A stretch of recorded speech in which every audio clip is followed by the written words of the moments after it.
Cada um recebe uma parte suficiente para 6 anos. Não se esqueça do cara que planejou o golpe. Ele pensa que pode se excluir e ainda receber parte. Sei porque o chamam de Coringa. O Cavaleiro das Trevas tornou-se uma das obras fundamentais do cenário moderno de super-heróis. Essa história com um enredo intrincado e foco nos personagens elevou o gênero a novos patamares. A direção magistral de Christopher Nolan fica evidente em cada quadro da cena de abertura, que dura 4 minutos e 47 segundos. Uma sequência tão bem coreografada que pode ser chamada de perfeita. E lá vamos nós. Uma palavra define a ambição por trás da obra-prima de super-herói de Nolan: escala. Vindo do sucesso de Batman Begins, que ressuscitou a franquia, Nolan e sua equipe tinham as maiores ambições para seu segundo trabalho. Eles queriam pegar a base que estabeleceram com Begins e expandi-la para criar uma obra épica de crime digna de filmes como Fogo contra Fogo, Era uma Vez na América ou O Poderoso Chefão. Contra todas as probabilidades, eles conseguiram algo claro já no plano de abertura do filme.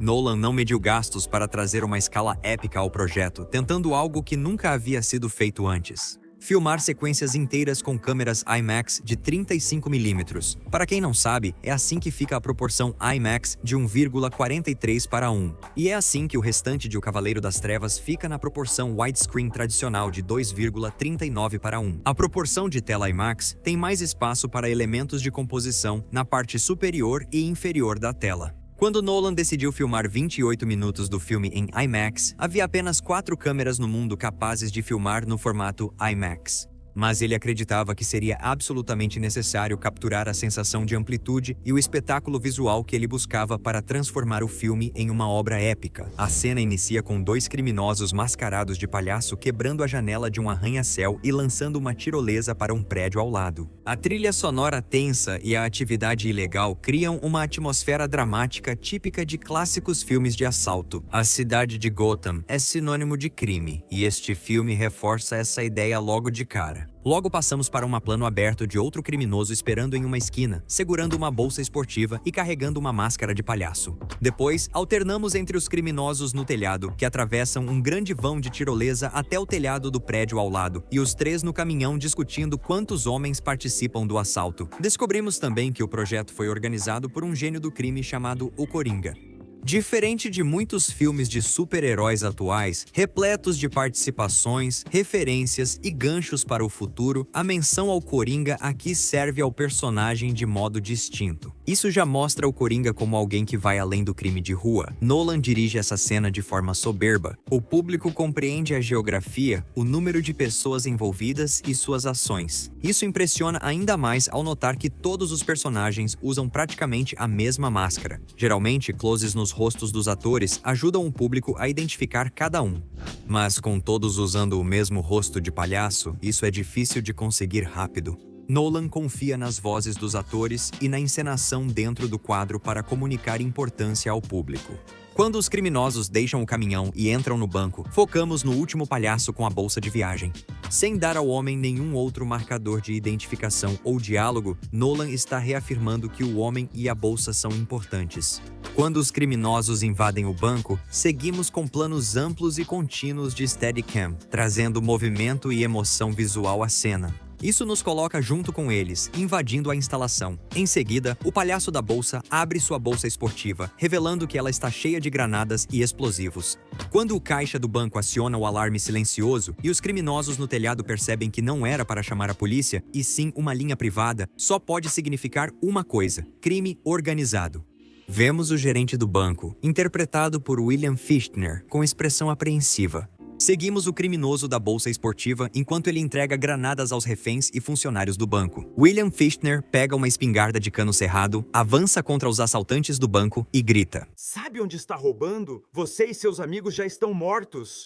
Isso serve a 2 propósitos. Serve como um desfecho para a preparação da ligação telefônica e reforça que essa instituição não pertence a uma corporação. Ela é financiada por criminosos. Isso mostra que os criminosos acompanhados não pertencem ao crime organizado, mas são elementos externos entrando em um ecossistema já corrompido. O caminhoneiro e o palhaço se jogam atrás de uma mesa e o motorista pergunta: Ele tá fora, né? O palhaço da bolsa de viagem pensa e concorda. Quando o motorista se levanta, leva um tiro de espingarda e o criminoso da bolsa de viagem age.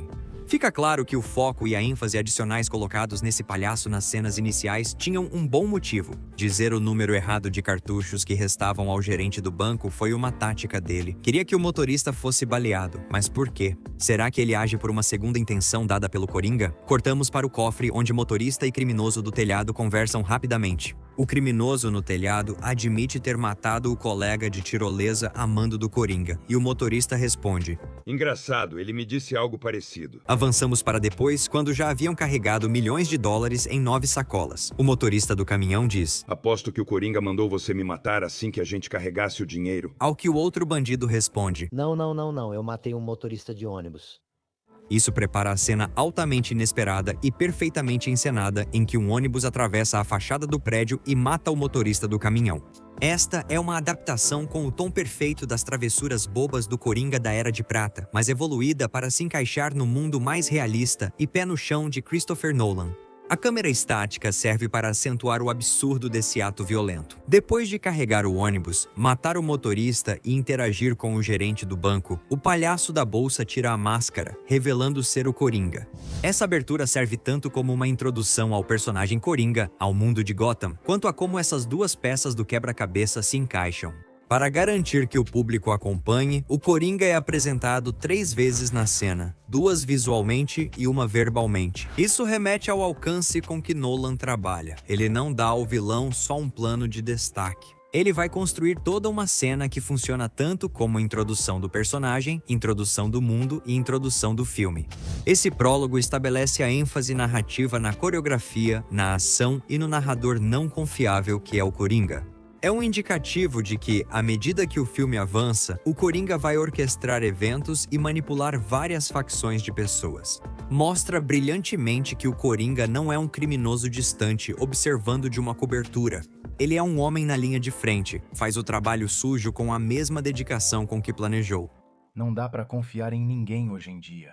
A gente tem que fazer tudo sozinho, não é? O Cavaleiro das Trevas cria uma sensação de escala e amplitude que nenhum outro filme moderno de super-herói iguala.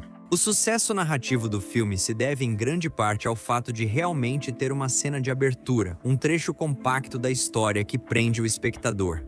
O plano de abertura dele é marcante. Ele tem um estilo e um ponto de vista que muitos filmes de super-herói não conseguem, pois tentam se encaixar em uma narrativa ampla de vários filmes. É voltado para a ação e filmado em uma escala inédita na história do cinema. O Cavaleiro das Trevas resistiu ao tempo, mesmo com dezenas de filmes de super-herói lançados anualmente. O prestígio e a força narrativa que as pessoas associam a este filme vem diretamente dessa abertura. Eu sou um vigilante que caça à noite e combate o crime. Eu não sinto nada emocionalmente, exceto raiva. Todo mundo sabe quem é o Batman. Mas antes de 2017, a grande maioria do Batverso da corrente contínua Comics ainda estava esperando para ser fielmente adaptada para as telonas. Aí veio o filme Lego Batman. Poderia ser só um comercial de brinquedos disfarçado, mas surpreendeu ao tornar-se a maior carta de amor ao Cavaleiro das Trevas e uma das adaptações mais fiéis do Batman. Eu já vi você passar por fases parecidas em 2016, 2012, 2008, 2005, 1997, 1995, 1992 e 1989. No início dos anos 1980, o público associava o Batman à série de TV de 1966 com Adam West, bastante caricata. Uma versão mais sombria e realista do personagem conseguiu chegar às telas no filme de 1989, simplesmente intitulado Batman, dirigido por Tim Burton. Desde então, o público dos cinemas tem assistido quase exclusivamente a versões cada vez mais sombrias, sérias e realistas do Cavaleiro das Trevas. O Lego Batman, que apareceu no filme Lego de 2014 e foi inspirado no Batman do filme de Tim Burton, foi uma grande sátira desses Batmans dos filmes, com armadura preta e voz rouca. Emmett, este é meu namorado, Batman. Eu sou o Batman. O papel dele no filme original da Lego era ser um rival romântico para o protagonista, Emmett. Durante o percurso, o Batman surgiu em cenas marcantes do filme e tornou-se um personagem que roubou a cena. Se alguém tiver peças pretas, preciso delas. Só trabalho com preto e, às vezes, com cinza bem escuro. Mesmo assim, não estava claro se ele tinha uma história própria que valesse ser contada, muito menos pedir um spin-off. Quando anunciaram o filme Lego Batman, muitos fãs suspeitaram que fosse só uma jogada comercial. Seria a estreia de Chris McKay como diretor de um longa após atuar em diversas funções no filme Lego, mas ainda era pouco conhecido do público. A verdade é que McKay sabia o que fazia. Do ponto de vista da construção de mundo, Lego Batman imediatamente apresenta a versão mais expansiva do Batverso já vista nas telonas. Claro, também serve como propaganda dos bonecos e conjuntos Lego, mas isso apoia a história e o desenvolvimento dos personagens. O filme apresenta rapidamente Gotham, a mansão Wayne, a Batcaverna, o Batmóvel, o Bat-Sinal e um comissário Gordon já habituado a usá-lo em situações de apuros. Ei, crianças, quem quer um brinde do cara do merchandising? Ótimo.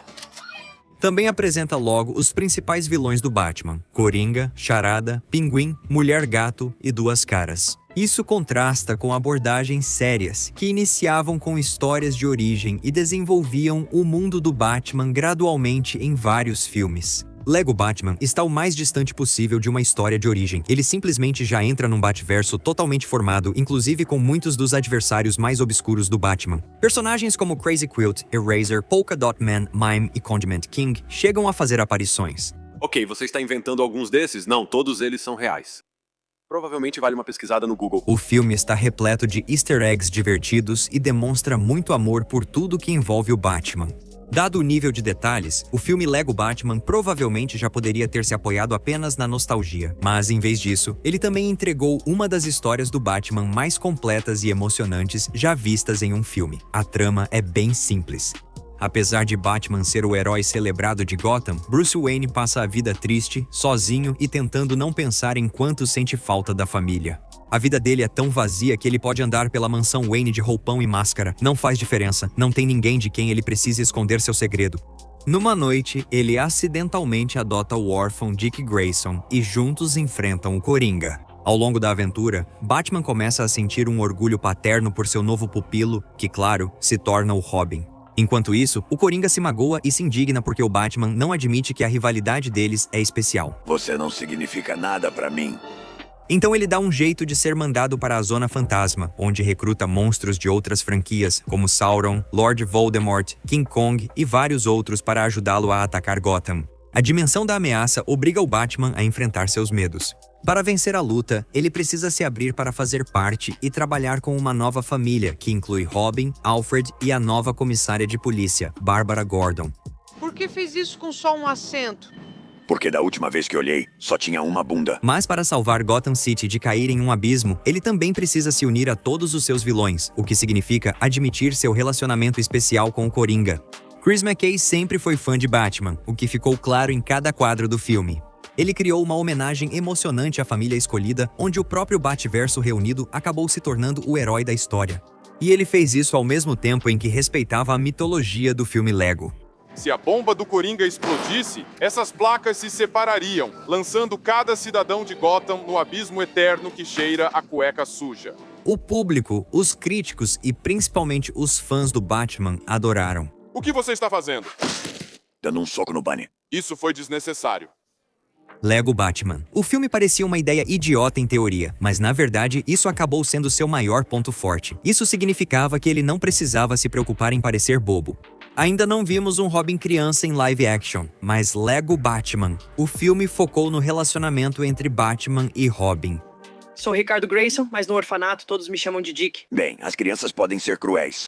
E a natureza inerentemente engraçada do Lego Batman tornava fácil relevar alguns dos aspectos problemáticos de um bilionário usar um órfão para realizar trabalhos perigosos de super-herói. Podemos usar codinomes? Quero ser Robin. Como aquele frágil passarinho do meio oeste? Sim, e eu já tenho um bordão. Piu-piu na rua.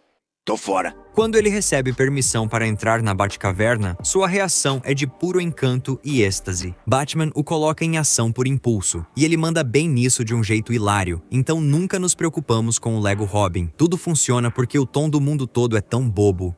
A estética dos personagens Lego facilita tirar sarro de figurinos dos quadrinhos vistos como ultrapassados, como a cueca verde e as pernas de fora do Robin. Essa calça está um pouco apertada. Não sei se consigo dar um chute ou pular com ela. Já sei, rasga. Agora sim, ficou melhor. Isso não funcionaria em live action, mas aqui funciona como uma piscadinha cúmplice para a câmera e prepara o Batman para uma piada. Só consigo olhar nos seus olhos agora. Isso permitiu que os espectadores focassem na história de dois órfãos solitários que se tornam a família escolhida um do outro, sem os detalhes problemáticos do mundo real que frustraram tentativas anteriores. Lego Batman trouxe de volta ao centro da narrativa outro elemento do universo do Batman, a família. Especificamente a Batfamília, que é o nome que os fãs usam para descrever os personagens centrais na vida do Batman. Mas Lego Batman levou a ideia da Batfamília ao seu extremo máximo, e quando o filme termina, toda a cidade é, efetivamente, a família do Batman. Bruce se abre para fazer parte de uma família novamente e ele ganha o seu mundo inteiro. O mais apropriado de tudo é que a nova família de Bruce se forma em torno do Batman. Diferente das versões sérias, ser o Cavaleiro das Trevas não é uma maldição nesse universo. No filme Lego, ser o Batman é positivo e salva a vida de Bruce em mais de um sentido. Por isso, os fãs adoraram.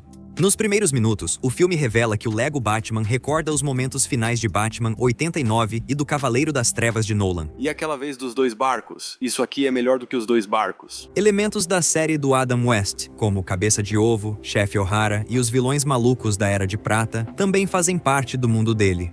E o filme Lego Batman é fiel a todas essas experiências. Este momento aqui, é o que diferencia o universo animado da corrente contínua de quase todas as adaptações dos amados personagens da corrente contínua Comics ou realmente de qualquer outra adaptação de super-herói. Se você não conhece, essa cena é do episódio piloto de Batman do Futuro. Esta série de continuação se passa em Gotham 50 anos após os eventos de Batman, a série animada. Ela mostra um Bruce Wayne envelhecido, abatido, usando um traje do Batman tecnologicamente avançado para deter criminosos, mas seu corpo não aguenta o desafio. Após um ataque cardíaco, ele tenta agir corretamente, mas acaba cruzando o limite que prometeu nunca ultrapassar. Pega uma arma. Esse momento exemplifica bem a construção de personagem. Batman termina como começou. Bem, você já sabe. Veja, armas vão contra tudo o que Bruce Wayne representa. Sua devoção monástica em proteger os inocentes dos males da noite evoluiu a tal ponto que ele tem um código moral rígido, uma iconografia visual e apenas 2 regras que ele realmente não quebra: não matar, não usar armas. Tudo isso se quebra agora e nós, como público, percebemos na hora. Nenhuma versão live action do Batman acertou isso de verdade. Mas também nenhuma dessas adaptações tinha Bruce Timm, Eric Radomski, Sam Bergwitz e Paul Dini no comando. Mas vamos voltar a isso caso não saiba, o universo animado da corrente contínua é uma série de filmes e programas conectados em uma continuidade compartilhada. Hoje isso é comum, mas nos anos 90 era algo inovador.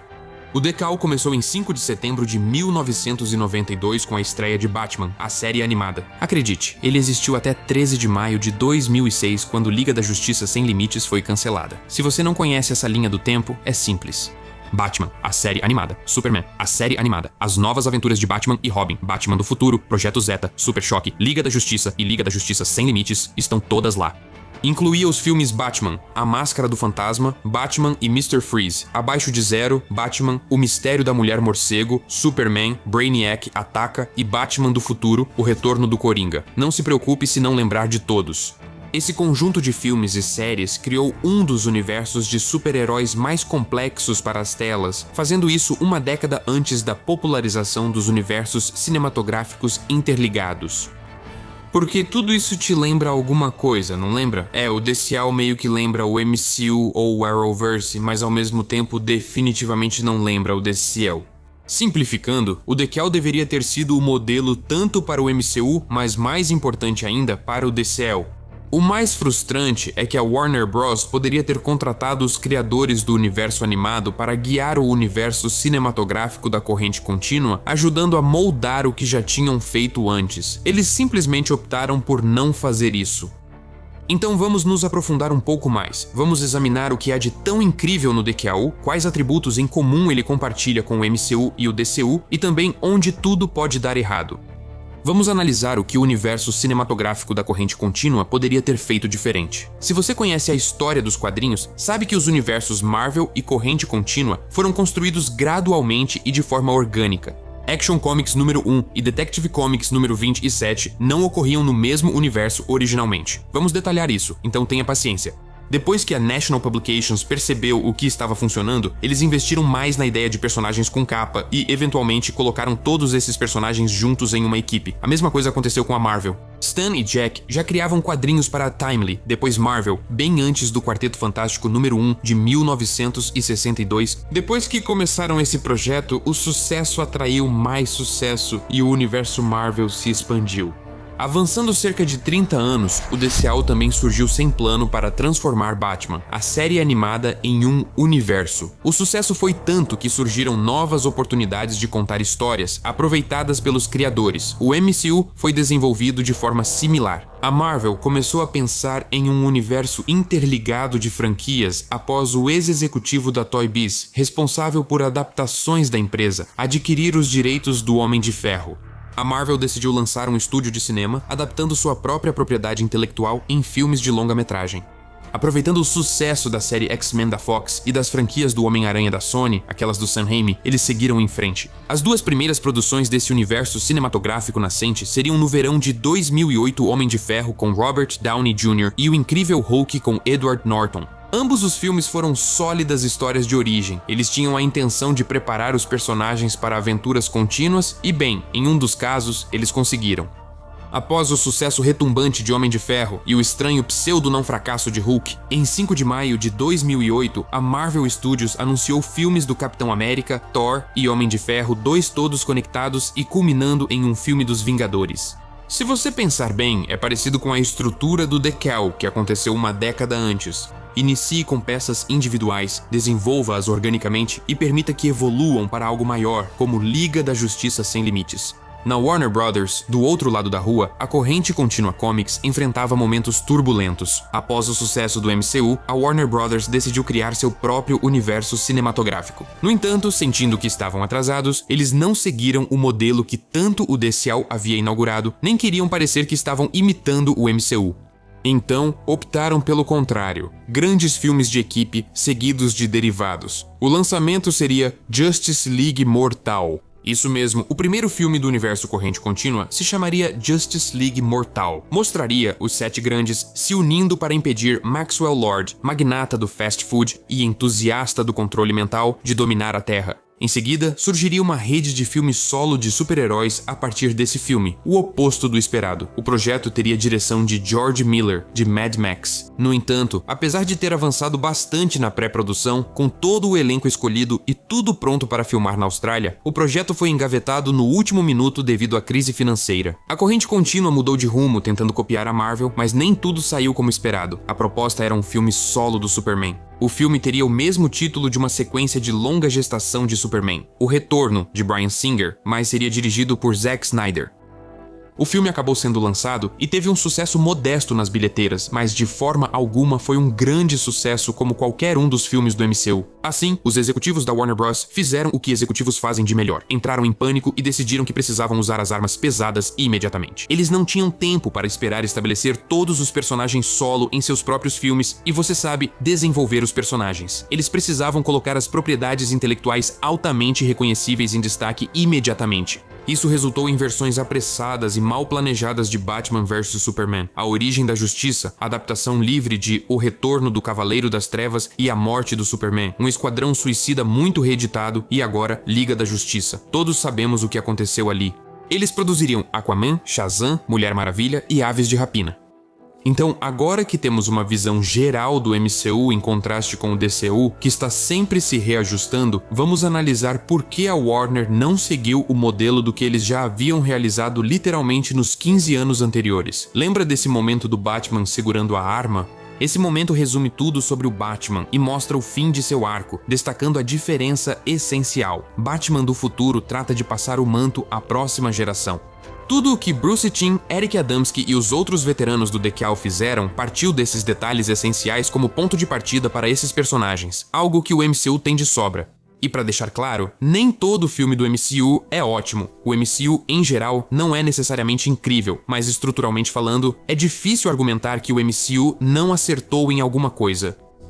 Eu amo todos os filmes do MCU, nem de perto, mas o que eu sei é que eles entenderam o que significava criar o próprio universo.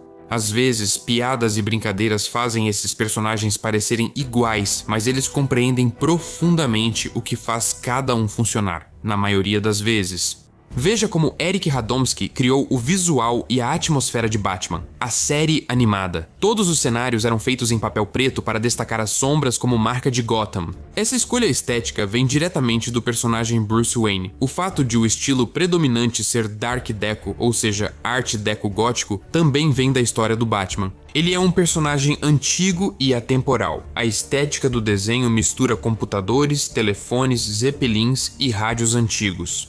O mundo do desenho é construído em torno do Batman. O desenho nasce do personagem dele. O mesmo vale para o desenho do Superman. É ousado e vibrante, e lembra os desenhos dos irmãos Fleischer, mas ainda assim é contemporâneo e moderno. É atemporal e icônico. Ken Daly, a voz do Superman no desenho, foi escolhido tão perfeitamente que uma geração inteira ouve ele em sua cabeça quando lê os quadrinhos do Superman. Eles não tentaram fazer o Superman sombrio ou moralmente ambíguo. Eles não tentaram atualizar ele para os anos 90. Eles condensaram tudo que funcionou antes nele. Agora vamos comparar com o Homem de Aço. E ele realmente não aprende essas lições, não é? Veja outra boa comparação disso. Capitão América do MCU versus Superman do DCEU. São dois lados da mesma moeda. A Warner temia que o Superman parecesse brega ou desatualizado, então permitiu que Snyder fizesse um Superman mais sombrio e conflituoso em O Homem de Aço. De muitas maneiras, eles tinham perdido a confiança na capacidade do seu homem fora do tempo de se conectar com o público moderno, porque, na opinião deles, a moralidade dele era algo de uma era passada. Foi exatamente o que a Marvel fez com Steve Rogers e o público adorou. Foi isso que focaram com Steve Rogers. Foi isso que fez o Capitão América funcionar. Entender a tonalidade do seu personagem e construir essa tonalidade de dentro para fora, não impor essa tonalidade sobre ele. No fim das contas, é frustrante que Joey McDuffie, Bruce Timm, Stan Berkowitz e Paul Dini fossem funcionários da Warner nesse período, pois entendiam profundamente essa tonalidade. E essa tonalidade é exatamente o que impulsionou a separação entre os filmes da corrente contínua e os filmes da Marvel, e, possivelmente, exatamente o que fez com que os filmes da Marvel fossem mais bem-sucedidos do que os filmes da corrente contínua. Consistência e compreensão tonal. As pessoas certas para o trabalho estavam ali.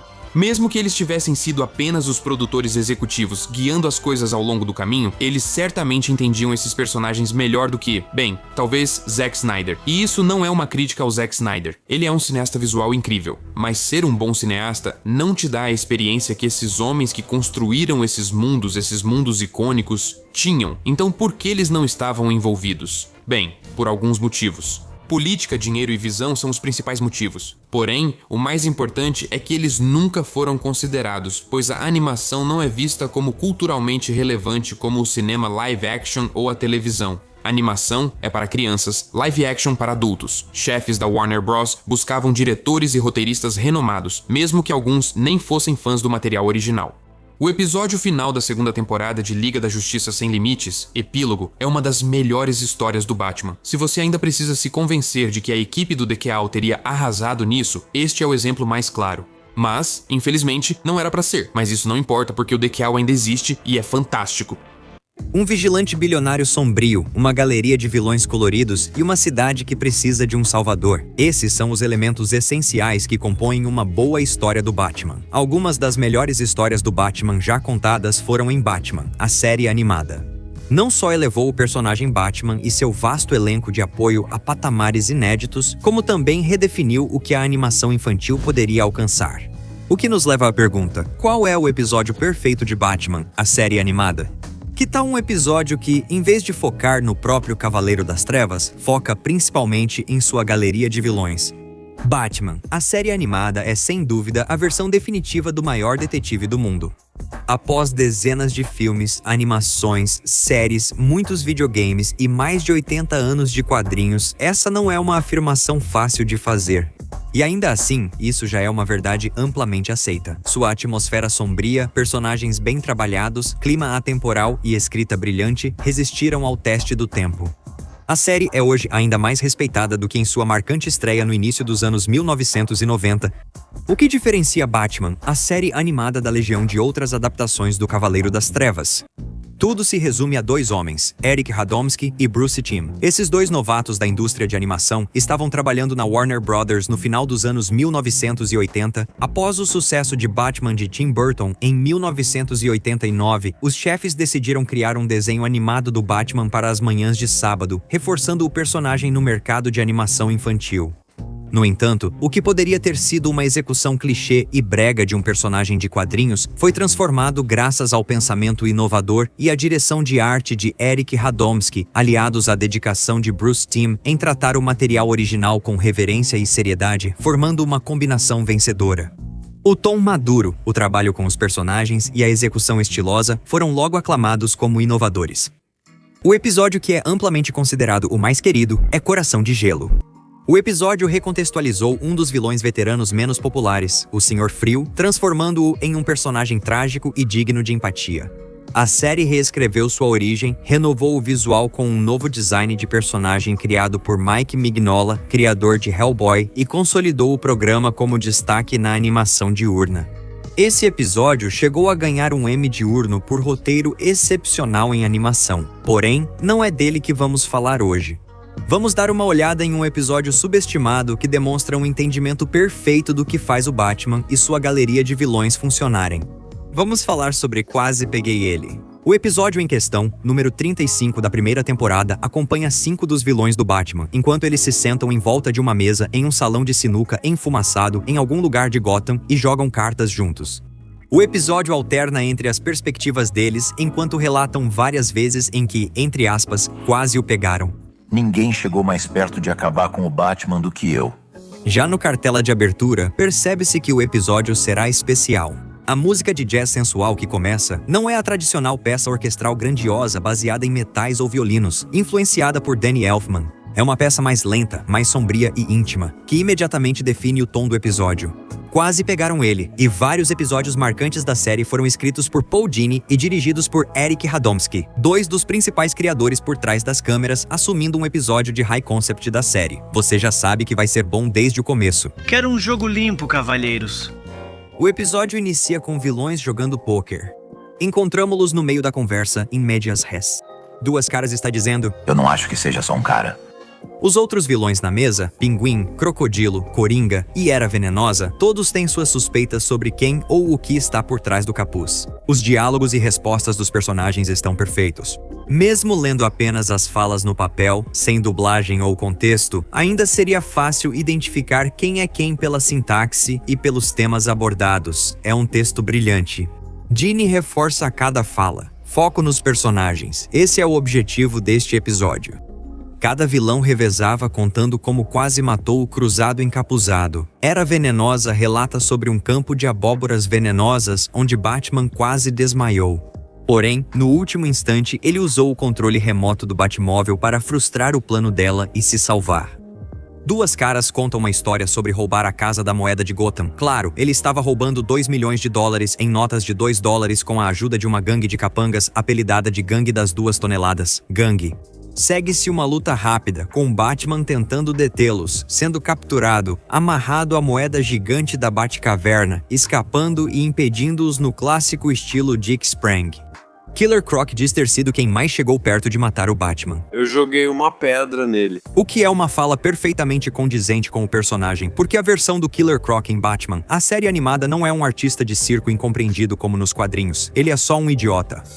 Pinguim detalha seu aviário da perdição enquanto usa quase exclusivamente aliterações. Eu acho suas maquinações medianas levemente divertidas. Coringa fala sobre seu talk show noturno mortal com um medidor de risadas. Quando a plateia ri demais, o Batman será eletrocutado. Aqui ocorre a grande reviravolta. Depois que Coringa termina sua história e confessa que tem a mulher gato presa em uma fábrica do outro lado da cidade neste exato momento, Crocodilo se levanta e vemos que o Batman estava fingindo ser o Crocodilo o tempo todo. É aí que acontece uma das cenas mais legais. Em toda a série animada do Batman acontece. Ele se levanta e a luz oscilante revela a silhueta do capuz por uma fração de segundo. Quase Peguei, ele se destaca de forma única no cânone adaptado do Batman e lembra as histórias em quadrinhos dos anos 60. Histórias conectadas por uma narrativa central vêm da era Mort Weisinger, trazendo grandes ideias, personagens marcantes e travessuras da Era de Prata. O fato de que cada uma das histórias que estamos vendo tem o ponto de vista do vilão em questão torna tudo ainda melhor. O Batman é frequentemente considerado como tendo uma das galerias de vilões mais únicas e idiosincráticas de todos os tempos, e este episódio é uma prova perfeita disso. Cada vilão tem voz, estilo e abordagem únicos, todos integrados à narrativa. É uma verdadeira carta de amor aos vilões do Batman. É levado a sério, mesmo os elementos mais exagerados ou caricatos. Abraça totalmente o quão ridículo tudo isso é e ainda assim trata como se estivesse realmente acontecendo. Este é um programa feito por pessoas que amam esses personagens e acham que, por serem tão grandiosos, merecem ser as estrelas da série. Só desta vez. Você não teria o Batman excessivamente sério que Christopher Nolan levou a indicações ao Oscar sem Batman, a série animada, que mostrou a todos como abraçar tanto o lado sombrio e melancólico do universo do personagem, quanto o lado colorido e, francamente, bobo também. É um híbrido perfeito que reúne o melhor dos dois mundos, um curso intensivo sobre tudo que há de legal no Batman. Mesmo sem conhecer nada sobre o Batman, você pode assistir a esse episódio e entender rapidamente do que se trata. E sem contar o final do episódio, quando Batman ajuda a Mulher Gato a se libertar e eles têm uma troca emocional no telhado, onde ela diz: talvez algum dia possamos ter uma vida sem os malucos. Maybe without masks. Só para se virar e perceber que ele sumiu na noite, e então murmurar: quase consegui pegá-lo. Se isso não é jeito de terminar uma história do Batman, não sei o que é. Espere, não é isso que você pensa. Eu não vou ficar parado enquanto você machuca mais pessoas inocentes. Crianças adoram robôs. Crianças adoram o Batman. Então faz sentido que a WB tentasse fazer um spin-off do Batman com um robô homicida e existencialmente atormentado como protagonista? O Projeto Zeta é, sem dúvida, o programa mais estranho do universo animado da corrente contínua, mas parece ter sido totalmente esquecido. O Projeto Zeta foi um spin-off de curta duração do universo animado da corrente contínua, criado por Bob Goodman. Ele foi ao ar de 27 de janeiro de 2001 até 10 de agosto de 2002, vindo dos episódios Zeta e Contagem Regressiva de Batman do Futuro. O spin-off mostra um ex-robô assassino que ganha consciência e busca um propósito maior. Sou uma unidade de infiltração do governo dos Estados Unidos criada para substituir e eliminar pessoas específicas. Destrua! Mas não quero mais destruir. Batman do Futuro tem fãs fiéis, mas o Projeto Zeta é lembrado de forma diferente. A série era mais cômica, embora a sinopse sugerisse temas mais profundos e maduros. Acompanhamos Rosalie, Rowan e o robô titular apelidado na série de Z. Z. Como? Esse deveria ser o seu nome. Z. Zeta é estranho demais. Eles estão sempre fugindo do governo e de forças malignas que querem controlar Zeta. Para contextualizar, na época do lançamento de Zeta, o DQAU, liderado por Alan Burnett e Bruce Timm, estava em alta. Batman, a série animada, foi aclamada pela crítica e sucesso de audiência. Superman, a série animada, havia redefinido o eterno escoteiro azul para uma geração, e Batman do Futuro foi uma surpresa, ainda que um sucesso moderado. No entanto, os executivos de desenvolvimento e vice-presidentes responsáveis pela animação infantil na Warner estavam prestes a passar por uma troca de comando, saindo os antigos e entrando os novos. Apesar do interesse pelo material de sucesso de Tim e sua equipe da corrente contínua Comics, a principal preocupação era que o conteúdo animado infantil estava muito maduro. Isso estava atraindo mais as crianças mais velhas e os adolescentes. Quando o estúdio pediu mais ideias para derivados do universo animado da corrente contínua, Burnett e Goodman sugeriram um personagem secundário que apareceu em um episódio muito elogiado pela crítica de Batman do Futuro, o robô Zeta. Esse personagem não existia no cânone da corrente contínua. Goodman apresentou a ideia aos executivos da Warner Bros., propondo o derivado como o fugitivo com um robô. Eu não matei minha esposa! Eu não me importo! Toda semana, nós acompanhávamos Zeta e Ro enquanto eles fugiam das autoridades e acabavam se metendo em problemas que precisavam ser resolvidos. Enquanto isso, Zeta buscava respostas sobre suas origens, as intenções de seu criador e o sentido de sua existência. À primeira vista, um desenho sobre um robô assassino no papel de David Carradine em uma versão animada futurista de Kung Fu parece difícil de vender.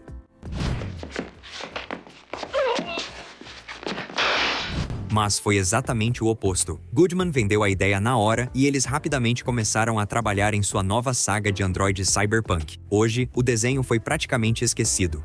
Ele foi relegado aos cantos mais distantes da memória dos fãs hardcore de animação. Até suas ligações com o universo animado da corrente contínua são, no mínimo, duvidosas. O Batman de Terry McGinnis aparece em um episódio e um agente especial da NSA chamado West, ruivo e dublado por Michael Rosenbaum, ator do Flash, também está na série, mas é só isso. Isso ocorre porque a ideia original de O Projeto Zeta era mais sombria que o resultado final. Goodman desconhecia as mudanças na direção durante a apresentação.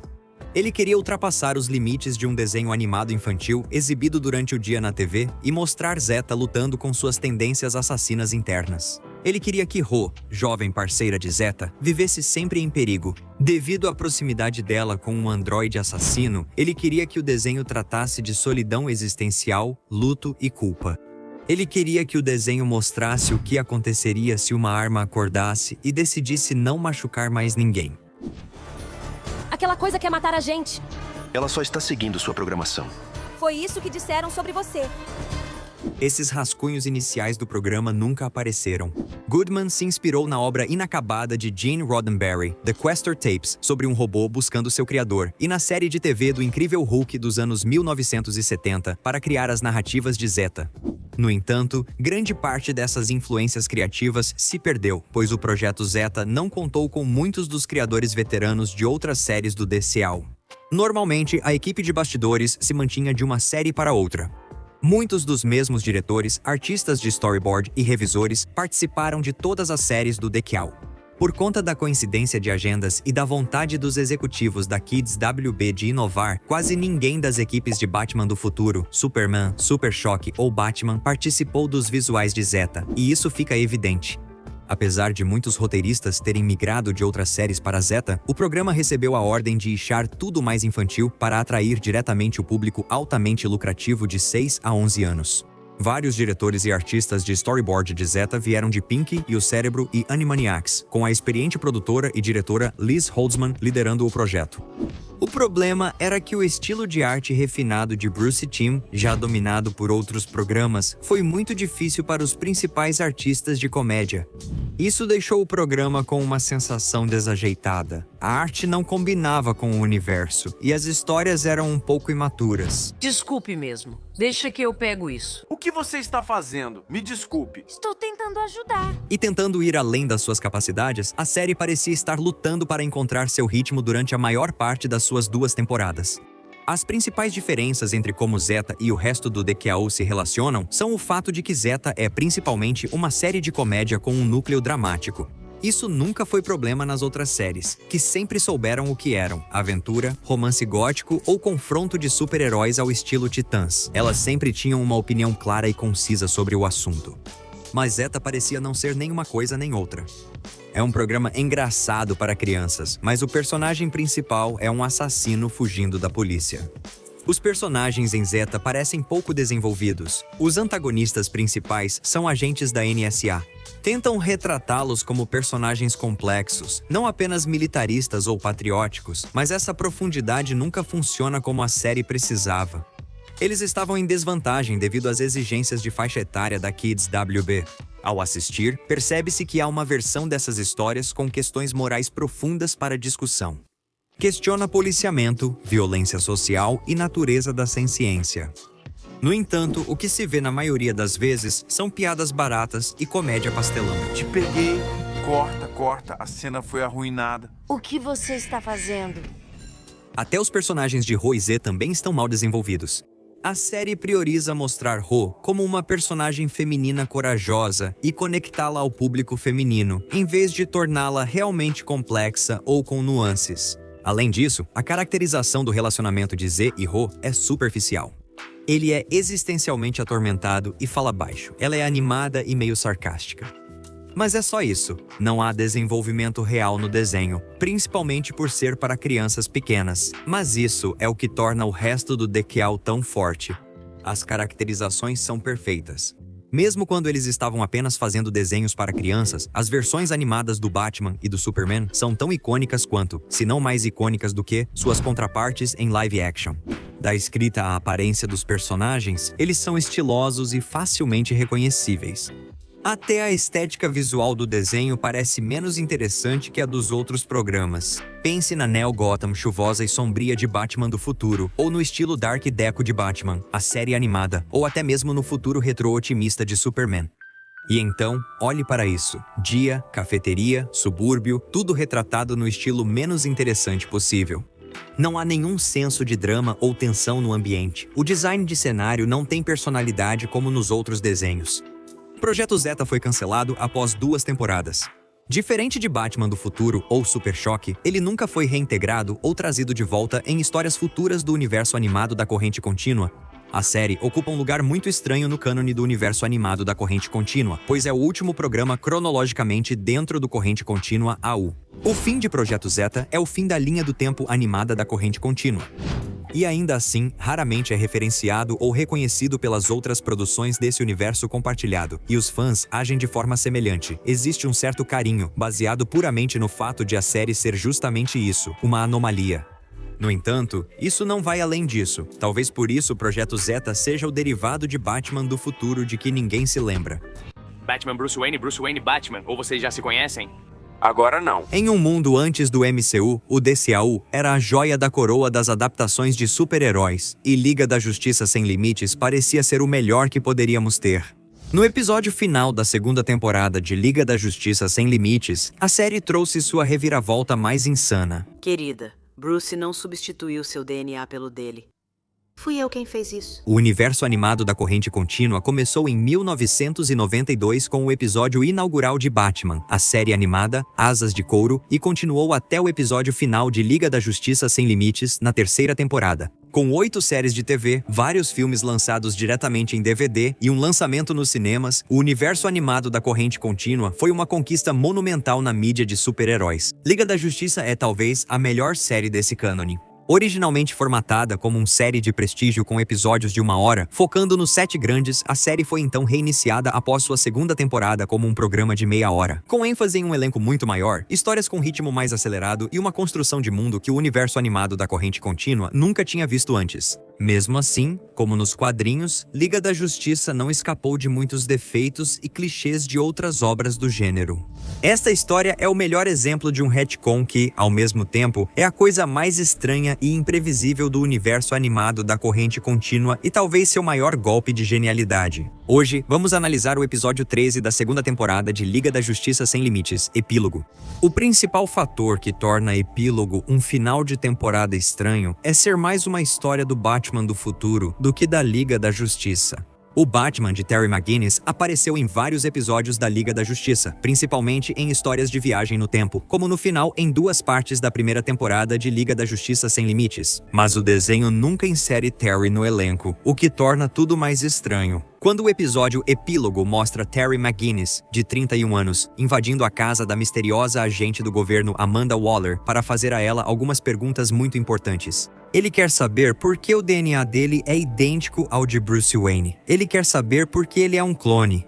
Esse conceito foi inicialmente tratado como continuação de O Retorno do Coringa. Seria um filme que focaria no retorno do Asa Noturna de Dick Grayson e no final mostraria Terry descobrindo que ele era um clone de Bruce. No entanto, a reação a O Retorno do Coringa foi no mínimo controversa. Corte. Isso não tem graça. A Liga da Justiça resgatou a velha máscara de Batman do futuro e disse: olha só, diferente do formato tradicional, Epílogo alterna entre passado e presente com transições temporais em diálogos, usando perguntas e respostas entre versões antigas e atuais dos personagens. Eles dialogam ao longo do tempo. A estrutura é mostrada com um cenário moderno colorido e outro do passado em preto e branco. Batman do futuro mostrava Terry aprendendo a ser o novo Batman. Ele tropeçava, errava e descobria o que era ser o Cavaleiro das Trevas. Em Epílogo, vemos Terry completamente como o Batman. E também vemos o que os estragos do tempo fizeram com Bruce. Ele agora é apenas uma sombra decadente do que já foi. Liga da Justiça Sem Limites mostra uma visão global do que é exigido de um herói. A série mostra personagens trabalhando juntos na torre de vigilância em órbita acima da Terra, destacando a alegria de fazer parte de uma grande equipe do bem. Batman do futuro nunca foi assim e, por isso, este episódio trata do peso de ser Batman. Como o episódio se passa 15 anos após os eventos de Batman do futuro, nós descobrimos: Terry e sua namorada de longa data, Dana, continuam juntos, mas não se casam porque Terry teme colocá-la em perigo. E se algum dos vilões da sua galeria descobrisse sua identidade secreta? Conforme o episódio avança e exploramos mais a vida de Terry e sua relação com Bruce, através das perguntas e respostas entre passado e presente, descobrimos que Bruce diz não saber que o DNA de Terry foi alterado. No entanto, numa atitude bem típica de Bruce Wayne, ele não faz nenhum esforço para consolar ou confortar Terry. Ele simplesmente afirma que é bom que você seja quase meu clone. O mundo precisa de um Batman. De volta ao presente, Amanda Waller narra a Terry como o Batman foi além do dever ao ajudar uma criança moribunda com grandes poderes psíquicos que poderia destruir Gotham. Ela conta isso para Terry na tentativa de mostrar que Bruce não é um chefe unidimensional desprovido de emoções humanas. Terry não acredita que foi por bondade que Bruce a ajudou. Terry está convencido de que foi uma jogada cínica para tentar manipular a situação a seu favor. E é aqui que temos a maior reviravolta do episódio. Amanda Waller, principal antagonista da Liga da Justiça durante todo o arco de Cadmus, admite que foi ela quem fez isso. Ela alterou o DNA de Warren McGuinness usando nanotecnologia para fazer com que Terry não fosse um clone, mas sim um filho de Bruce Wayne. Nessas partes do episódio, os flashbacks em que Amanda mostra como criou Terry não estão em preto e branco. Por quê? Porque, tematicamente, ela destaca o passado de Bruce e desmonta a visão preto e branco que Terry tinha do mentor. No fim, a conversa com Amanda muda a visão de Terry, não só sobre Bruce, mas também sobre o que é ser o Batman.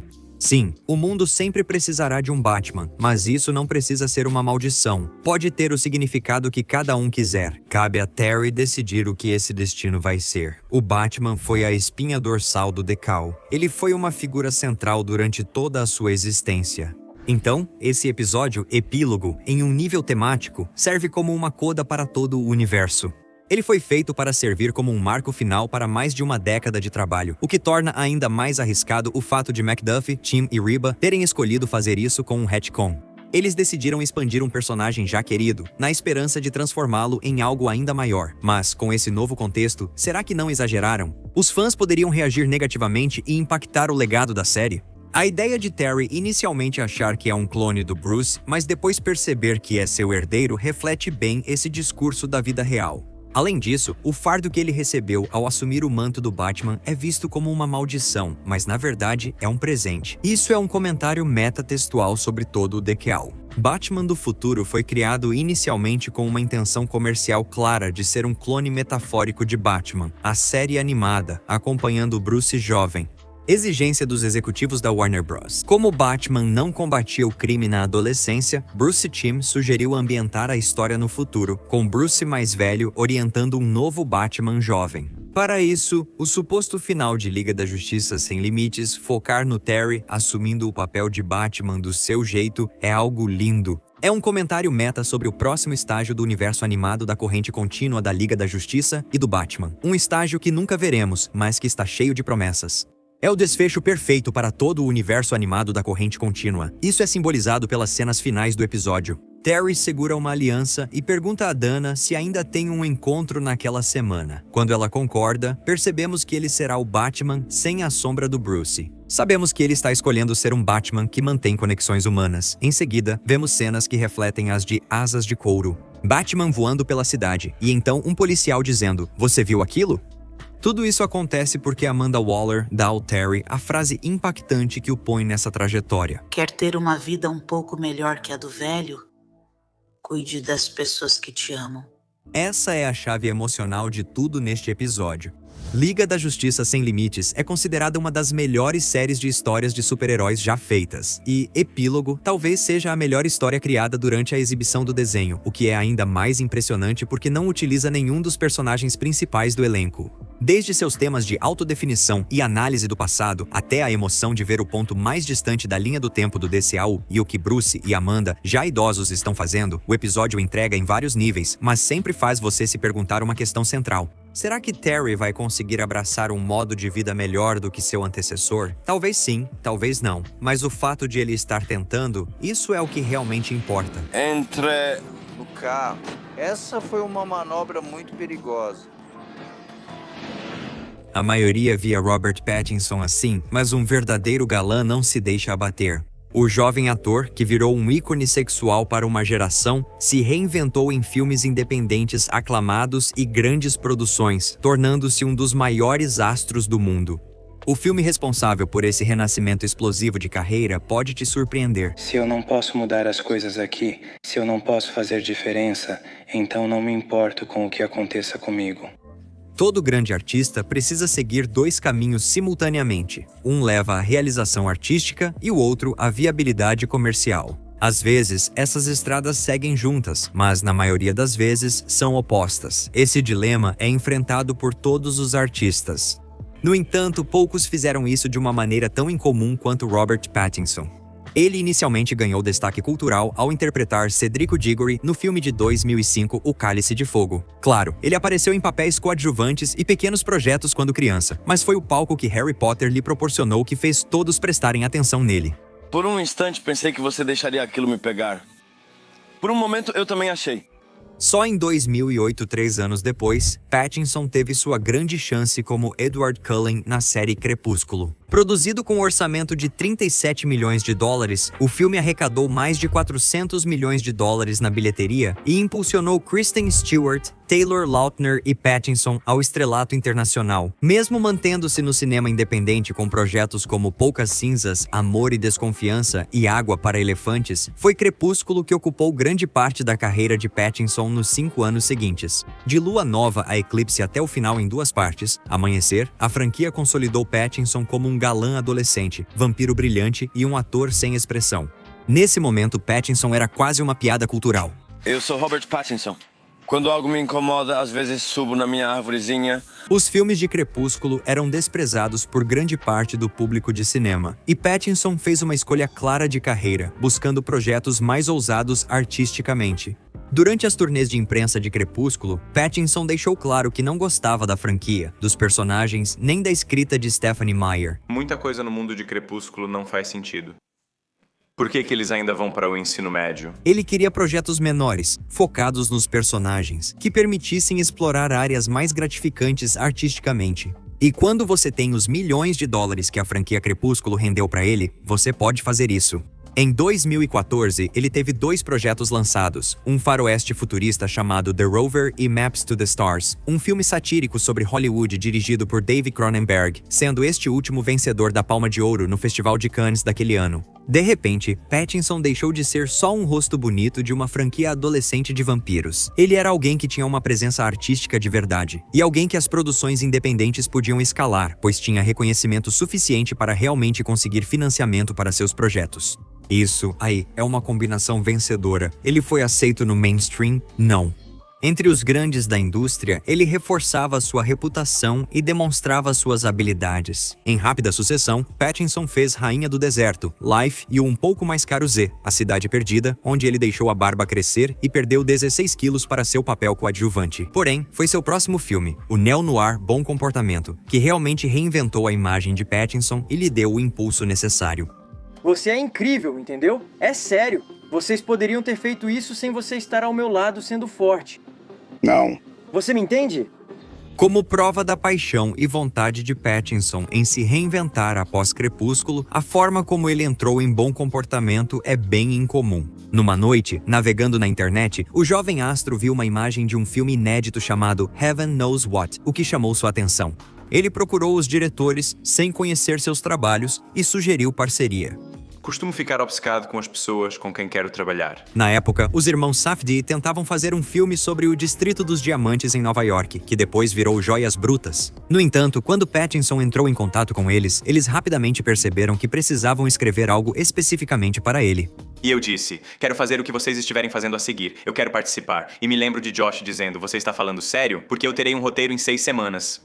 O filme é um thriller direto sobre um criminoso de baixo escalão tentando juntar o dinheiro da fiança para impedir que seu irmão com deficiência intelectual seja enviado a uma prisão de segurança máxima. A trilha sonora pulsante do filme, o trabalho de câmera dinâmico e a estética crua foram um sucesso tanto com o público quanto com os críticos. Mas o destaque ficou para a atuação e dedicação de Pattinson ao papel. Na divulgação do filme, Pattinson e os irmãos Safdie relataram várias vezes como o levavam a locais públicos com o cabelo loiro para encenações. Foram a uma oficina, comeram no Dunkin' Donuts e trabalharam um dia em um lava rápido, sempre no personagem. Ele teve essa experiência de como é sair com seus amigos, mas também ter uma pessoa assim com você, alguém que não se encaixa e acaba ficando de fora do grupo. Benício Del Toro aparecia em público como seu personagem com deficiência intelectual, obrigando Pattinson a reagir e interagir com as pessoas, usando seu sotaque americano para contornar essas situações. Essas performances buscavam replicar com precisão como é ter um relacionamento duradouro com alguém por quem você é totalmente responsável, gerando em ambos os atores um senso de história compartilhada. A conexão entre os dois atores é evidente no filme finalizado. Meu irmão, que tem deficiência mental, pegou tinta de um caminhão de construção e acertou ele na cabeça. Vou sair em 1 segundo. É uma emergência, ok? Por favor, me dê 5 minutos. Pattinson realmente parece um homem no limite. Sua frustração animalesca e ansiedade entranhada não parecem uma atuação. Elas parecem um registro de um trauma do mundo real. Bom comportamento consolidou Pattinson como força criativa nos círculos críticos e no mainstream. O filme, feito com um orçamento de $2 milhões, foi um grande sucesso. Olha, perdedores como você são incapazes de cuidar de si mesmos. Ou estão vivendo às custas da mamãe, ou do auxílio do governo, ou vivendo às custas do governo na cadeia. Esse é você. Você não sabe nada sobre mim, irmão? Isso, junto com seu filme de 2019, O Farol, legitimou Pattinson de uma forma que ninguém poderia prever. Sim, claro, as pessoas o conheciam como o cara dos filmes Crepúsculo, mas o compromisso genuíno de Pattinson com a arte da atuação e sua paixão por buscar projetos artisticamente vanguardistas se manifestaram em uma reversão quase completa de como ele era percebido. Ele deixou de ser só um rostinho bonito e virou um dos atores mais respeitados de sua geração. Nem a antiga governanta chique da rainha da Inglaterra faria melhor, pois esfreguei este lugar 2 vezes. E eu digo que você não fez nada disso. Isso levou a 2020, quando Pattinson atuou em Tenet, de Christopher Nolan, e foi escolhido para um novo projeto do Batman. Lançado em 2022, The Batman foi um dos filmes de super-herói mais aclamados e amados pelo público naquele ano. A atuação xamânica e quase fantasmagórica de Pattinson foi elogiada como uma ousada nova interpretação do icônico vigilante noturno. Quem diabos você pensa que é? Eu Sou a Vingança. Essa escolha de elenco reflete diretamente o trabalho de Pattinson nos últimos 5 anos, resultado surpreendente do seu interesse pelo bizarro e incomum. A reinvenção cultural é a tarefa mais difícil que qualquer ator pode ter. Deixar para trás a persona que vinham encarnando e desenvolver uma nova persona, mudar de direção e evoluir como artista.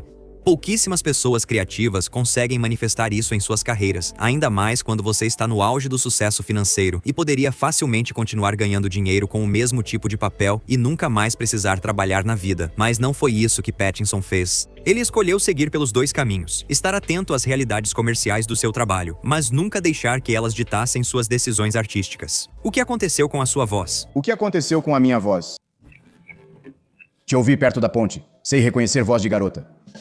Nós amamos super-heróis. Desde sua ascensão meteórica à proeminência nos anos 1930, até sua onipresença cultural hoje em dia, eles se tornaram um símbolo de fortaleza moral na eterna busca para defender os oprimidos.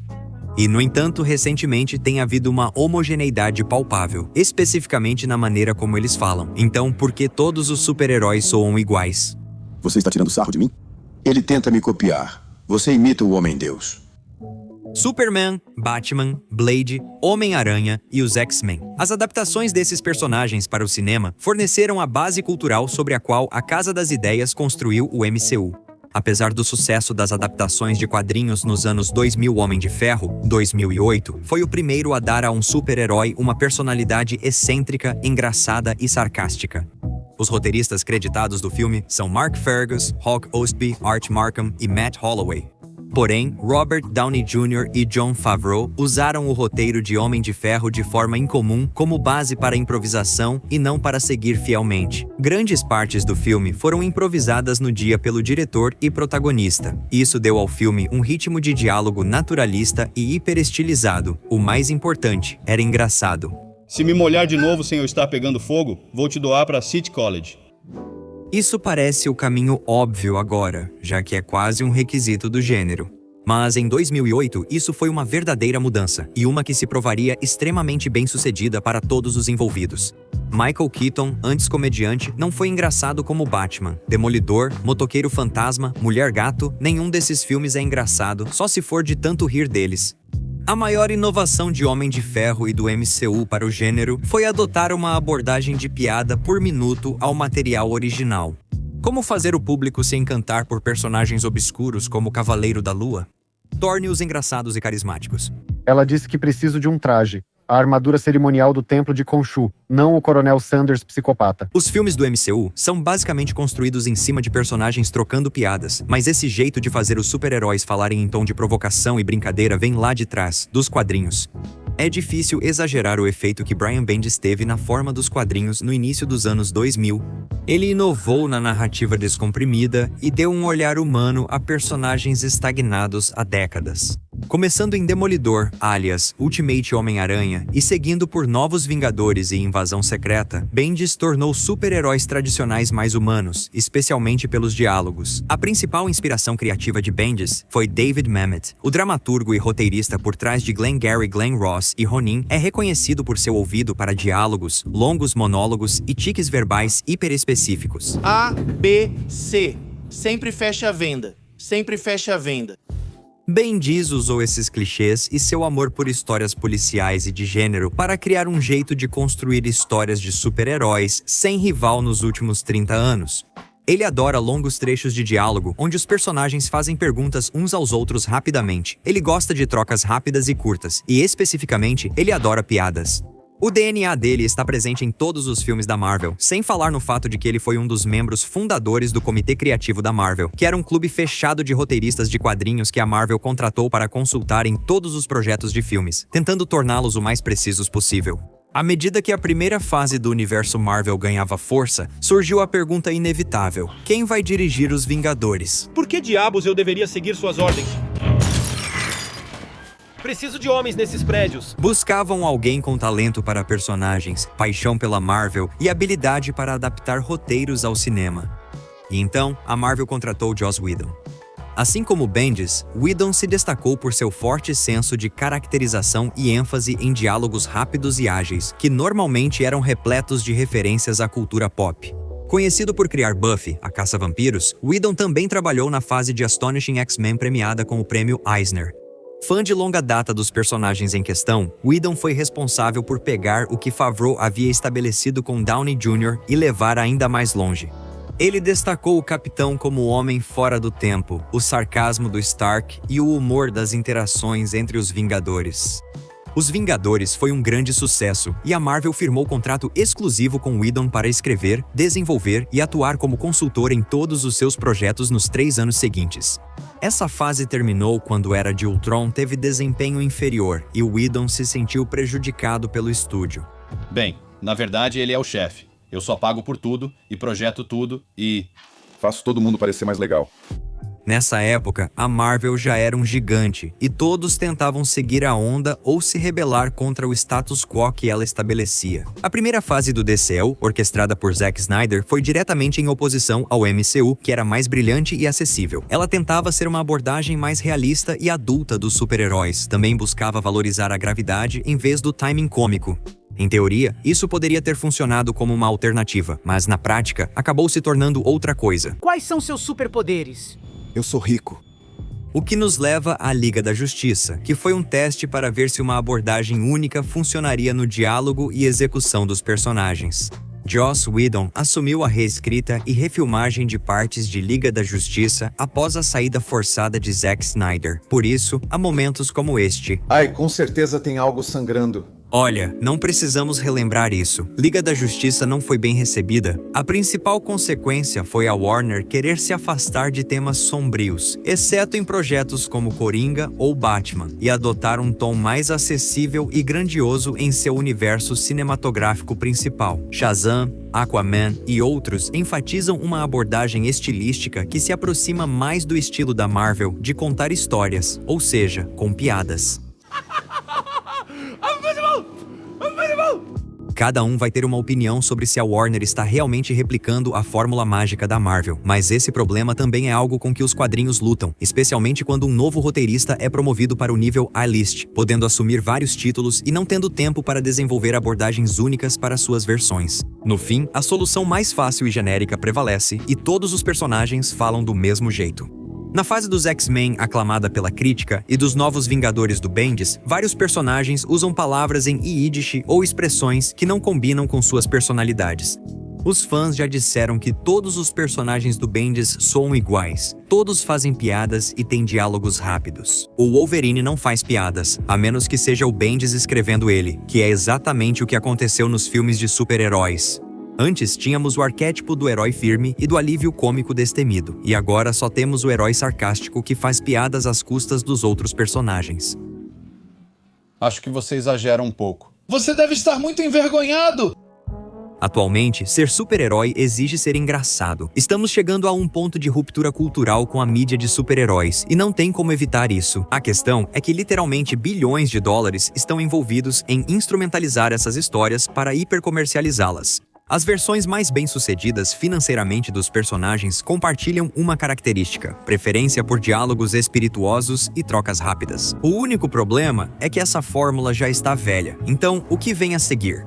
Essa escola vê mais o Batman do que vê você. Você não pode nem brincar com isso, entendeu? Simplesmente escapou. Terry McGinnis pode ser só mais um entre vários jovens protegidos que o Cavaleiro das Trevas já teve. Mas o Batman de Neo Gotham provou ser duradouramente popular por mérito próprio. E ainda assim, o episódio final de Batman do Futuro, intitulado Desmascarado, não foi nem de longe um desfecho, foi apenas uma aventura comum. Isso deixou os fãs com uma pergunta que não sai da cabeça: por que Batman do Futuro não teve um final digno? Preciso que você responda algumas perguntas. É claro que tem, garoto. Batman do Futuro, criado por Bruce Timm, Paul Dini e Alan Burnett, foi o quarto programa no universo animado da Corrente Contínua. Muito antes do MCU e do Corrente Contínua EU, a continuidade animada dos programas baseados em quadrinhos da Corrente Contínua dominou a Kids WB por quase uma década. No papel, essa série não deveria funcionar. Já existem 5 Robins queridos que poderiam funcionar perfeitamente numa história sobre um pupilo. Então, por que criar outro personagem? A resposta é simples. Terry, por não ter a bagagem dos Robins, é o ponto de entrada perfeito para o público. Sua perspectiva nova sobre o mundo de Gotham permitiu que toda uma geração de fãs descobrisse os mistérios do lado mais sombrio do universo animado da Corrente Contínua. A série é uma mistura maravilhosamente precisa de drama adolescente, desenvolvimento de personagens emocionalmente intenso, aventura de ação com grandes riscos e o neo-noir clássico que todos passaram a esperar de uma série do Batman. Já pensou em se internar no Arkham para descansar, doutor? Sinceramente, você é maluco. Os fãs da série sabem que a terceira temporada conta com alguns dos episódios mais empolgantes das aventuras contínuas de Terry McGinnis. O Príncipe das Trevas de Gotham é levado ao limite em episódios de arrepiar como o do passado, o episódio que traz uma reencarnação de Ra's al Ghul, ou o arco em 2 partes O Chamado, que apresenta uma nova versão da Liga da Justiça. Esses episódios se destacam porque Batman do Futuro raramente resgata vilões da galeria de Bruce Wayne. No entanto, em 2001, após apenas 3 temporadas e 52 episódios, Batman do Futuro chegou ao fim. Nada da diversão ou criatividade que foi apresentada nos episódios anteriores pode ser encontrado no episódio final de Batman do Futuro. Se mais pessoas soubessem seu segredo, sua vida seria mais fácil. Igual aconteceu com o garoto Dias. Lembra como ficou fácil? Desmascarado, 13º episódio da 3ª temporada, mostra Terry revelando seu rosto a um garoto, tornando-o alvo do terrorista Cobra. É um episódio isolado de aventura, sem grandes consequências. Na verdade, nem era para ser o final da série. Durante a exibição da última temporada, houve alguns problemas de produção e o episódio não foi exibido no Kids WB. Foi lançado no Cartoon Network quase 6 meses após o episódio anterior. O episódio Sem Brilho é uma tentativa de mostrar por que Terry é tão reservado com sua identidade secreta. Tudo ocorre em flashback, enquanto Terry relata à amiga Max a única vez que baixou a guarda e deixou alguém ver seu rosto. O uso de flashbacks faz tudo parecer menos importante e não oferece um final satisfatório para uma série que realizou o impossível. Na verdade, ela criou um herdeiro para Bruce Wayne. Anos depois, a série teria um final espiritual no episódio Epilogue da Liga da Justiça. Mas isso ainda levanta a questão: por que Batman do Futuro não teve um final? Bruce Timm comentou o seguinte: Nós nunca recebemos um aviso oficial de cancelamento. Eventualmente, simplesmente paramos de fazer a série e todos nós seguimos para outros projetos e coisas assim. Então, é assim que as coisas acontecem. Parece difícil de acreditar, não é? Que ela simplesmente seguiu seu curso sem que pensassem em fazer um episódio final? Bem, isso não é toda a história. Enquanto a equipe criativa do DKU finalizava a 3ª temporada de Batman do Futuro, já planejava a 4ª, quando soube que o Cartoon Network e a WB aprovaram um desenho da Liga da Justiça. Isso levou todos os envolvidos em Batman do Futuro a mudarem de direção. Eles já tinham os 52 episódios exigidos para distribuição na programação infantil diurna. Para os chefes, o desenho já era um sucesso, sem necessidade de mais investimento. Agora, ele poderia recuperar seu investimento ao ser exibido indefinidamente para crianças de todas as idades. Na visão deles, era melhor que o grupo criativo do Corrente Contínua AU fosse direcionado para enfrentar o desafio consideravelmente difícil de trazer os 7 grandes da Corrente Contínua para a televisão. Cada um de vocês contribui de forma única. Cada um de nós está disposto a fazer os sacrifícios que um herói precisa fazer, até mesmo o sacrifício final. Houve também discussões sobre fazer um filme sequência de Batman do Futuro. O plano para o filme incluiria a Mulher-Gato e Dick Grayson, que teria retornado recentemente a Gotham. O clímax do filme mostra Dick confessando a Terry que deixou Gotham porque Bruce namorou Barbara Gordon, o que considerou traição, e também porque Terry é secretamente um clone de Bruce. O último desses 2 pontos da trama foi usado no episódio Epílogo da Liga da Justiça. Ainda bem que você é quase um clone meu. O mundo precisa de um Batman e sempre vai precisar. A continuação não aconteceu porque o retorno do Coringa teve baixo desempenho em VHS e DVD. Batman do Futuro parecia morto e enterrado com uma despedida pouco memorável. Diferente de muitos personagens, Terry não foi relegado ao esquecimento e mostrou ser duradouramente popular. Durante Liga da Justiça, Terry apareceu em O Presente e o Futuro, Parte 1, Contos do Velho Oeste, O Presente e o Futuro, Parte 2, Guerra no Tempo e, para muitos, no melhor episódio da série, Epílogo. Apesar de Batman do Futuro ter tido um encerramento definitivo, o clamor dos fãs por mais episódios de Batman do Futuro não parou. Na San Diego Comic Con, em um painel discutindo o box comemorativo de 20 anos em Blu-ray de Batman do Futuro, Bruce Timm falou sobre uma continuação da série, dizendo: "Se esse box vender muito em Blu-ray e gerar um grande burburinho, isso tornaria mais possível que acontecesse."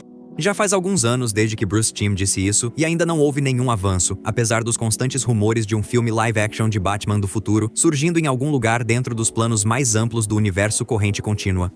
É uma verdadeira prova da força da narrativa que a equipe reuniu. Quase 20 anos depois, essa série ainda está sendo discutida, dissecada e reavaliada. O fato dos executivos da empresa não terem visto o benefício de continuar Batman do Futuro e o fato de Bruce Timm e sua equipe não saberem que essa encomenda de 13 episódios seria a última leva da série é uma pena. Isso realmente mostra o quanto o cenário da televisão mudou. Hoje em dia, quando há até mesmo uma suspeita de que pode ser a última vez de um personagem, os criadores fazem o possível para dar a ele uma despedida digna.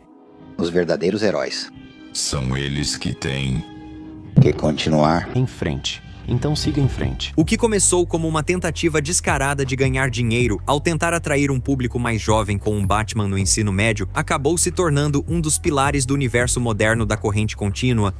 Terry tem uma base de fãs própria, um império de merchandising construído em torno dela e um clamor constante por mais conteúdo baseado nele. E tudo isso apesar do fato de que sua série literalmente não tem um final. Vou desarmá-los e depois você entra em ação. Bate nele. Vai, Barbie. Vamos festejar. O Flash, o velocista escarlate, o homem mais rápido do mundo. Criado em 1940, ele apareceu em inúmeros quadrinhos em 2 séries de TV live-action diferentes e evoluiu para o santo padroeiro das crianças que adoram correr. Mesmo assim, o velocista escarlate nunca conseguiu um filme de longa-metragem. Tragicamente, a estreia cinematográfica lançada recentemente foi menos uma celebração em homenagem aos 80 anos do personagem e mais uma tentativa de ressuscitar os mortos em várias frentes. Procure um profissional de saúde mental. A Liga da Justiça ainda não é boa nisso. Confie em mim. E também fica o aviso, este vídeo terá grandes spoilers. O caminho para levar o Flash às telonas foi longo e trabalhoso. Parece uma simplificação excessiva. Houveram versões do maior herói de Central City desde os anos 90. No entanto, as versões mais recentes giraram todas em torno da versão estranhamente esquisita e distintamente desajeitada de Barry Allen, interpretada por Ezra Miller. Resistente à radiação, resistente ao calor. Sim, eu compito na dança no gelo. Resistente à Eurásia e ao calor? Sim, eu compito na dança no gelo. Eles usam isso no ônibus espacial para evitar que ele queime na reentrada. Eu compito em alto nível na dança no gelo. Houve a versão de Lord Miller, a de Rick Famuyiwa, e depois a tentativa escrita em 2 semanas por Grant Morrison e Ezra Miller. Porém, a versão que recebemos foi menos uma história de origem do Flash e mais um canto do cisne para o DCEU e uma tentativa de renascimento corporativo. Concebido como uma possível reescrita do universo, o que por coincidência aconteceu quando James Gunn e Peter Safran assumiram o comando da Corrente Contínua Studios, o filme tinha um papel muito importante no futuro desse universo da Corrente Contínua. Esses mundos estão colidindo e desmoronando. Nós fizemos isso. O filme mostra Barry Allen viajando no tempo para tentar salvar sua mãe, reescrevendo a história. O que ele não esperava era que isso alteraria o curso do próprio tempo e criaria um número quase infinito de problemas. E ainda assim, há um problema com o filme que parece ultrapassar a linha dos acontecimentos cinematográficos de O Flash e invade o nosso mundo. Não dava pra se recuperar, só deixa pra lá. Eu adoraria ficar e limpar, mas esse pequeno super-herói precisa do café da manhã. Adeus, Flash. Durante o terceiro ato de O Flash, Barry Allen e seu novo melhor amigo, Barry Allen de 18 anos, entram em uma bolha temporal e veem incontáveis realidades alternativas. E daí? Será que veremos a versão do personagem interpretada por Grant Gustin ou a versão dos anos 90 de John Wesley Shipp e o Wally West de Michael Rosenbaum do desenho animado de Bruce Timm? Nós deveríamos estar conduzindo uma investigação. O que eu posso fazer se meu metabolismo é acelerado e é só um lanche? Não, vamos ter participações do Superman e do Batman, mas não do Henry Cavill, do Brandon Routh ou do Christian Bale. Vamos ter o George Reeves, o Superman do seriado dos anos 50. Lá no céu, é um pássaro. É um avião. É o Super-Homem. Parece desrespeitoso trazer alguém morto para interpretar esse personagem de novo. Estamos fazendo outra participação especial do Super-Homem. Christopher Reeve, Helen Slater rejuvenescida digitalmente, Nick Cage como Super-Homem e Adam West como Batman. Se quiser trazer nostalgia para sua história de super-herói de 200 milhões, esse é o caminho. O problema é que essas pessoas já morreram. Exceto pelo Nick Cage e pela Helen Slater, mas você entendeu. A principal tese de The Flash é que Barry precisa entender que há situações que não podem ser vencidas. Existem situações inegociáveis, restando apenas aceitar a tragédia desses momentos. Isso nem é subtexto da história. Durante uma cena, a mãe dele diz: nem todo problema tem solução. Às vezes, você só precisa deixar para lá. O ato de ressuscitar digitalmente George Reeves, Christopher Reeve e Adam West parece ir contra o que este filme literalmente aborda. Isso vai contra a declaração de missão expressa da obra. Ninguém morre, Barry. Nem todo problema tem solução. E para deixar ainda mais estranho, esses foram só os que realmente chegaram a aparecer na tela. Em entrevista à Vanity Fair, o diretor Andy Muschietti disse que havia muitos outros atores planejados, mas foram descartados.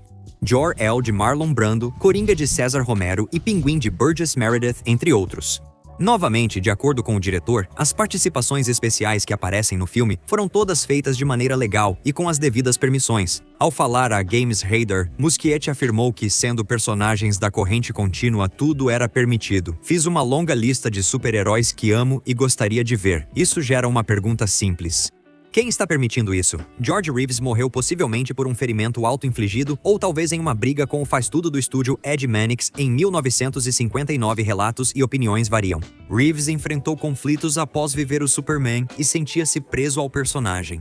Há muitos relatos divergentes sobre se ele realmente tirou a própria vida, mas o que é um fato amplamente aceito é que ele teve dificuldades com seu relacionamento com o Homem de Aço. Christopher Reeve faleceu em 2004 e Adam West em 2017. Quem está dando permissão para que as imagens desses atores sejam usadas? Talvez você pense que Christopher Reeve teria adorado se ver nas telonas em sua glória, considerando a tragédia que enfrentou depois. Na verdade, há uma entrevista antiga em que ele expressa justamente o oposto.